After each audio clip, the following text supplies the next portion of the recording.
people calling you out of the blue, something that, a check comes in the mail that you weren't expecting, just something that happens that you didn't necessarily have a part of, right? That is what I call, you're in the wilderness, right?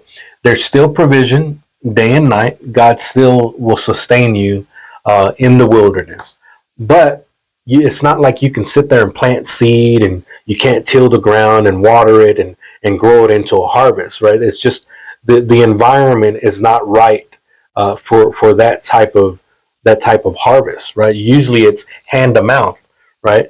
And so there are going to be there is going to be a time where you're going to be in that season, but if you are managing what's in your hands, right? I talked about this last week.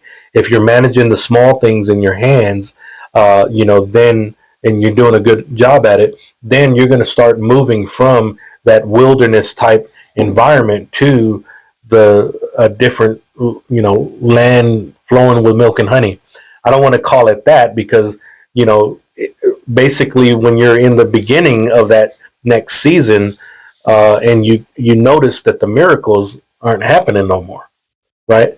The calls that are coming in are because of the social media activity that you're putting in, right? They're the follow-up emails and the phone calls that you're making with the customers, and asking this guy for referrals, doing a good job right here. And so you can closely tie the new activity to the things that you're actually doing, right? And it's less of a miracle. Mm-hmm. I mean, you're still grateful to God, but you've developed your skills to be able to ensure that you're going to have, business coming in, right? And you're not going to have stuff coming, flying the quail by day and the pillar of fire by night. Not as much as it was, right? Now you got to work the ground.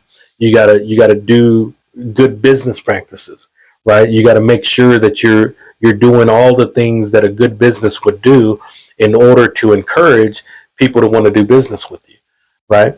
And there's people that are coming across our business just through the podcast that we're doing.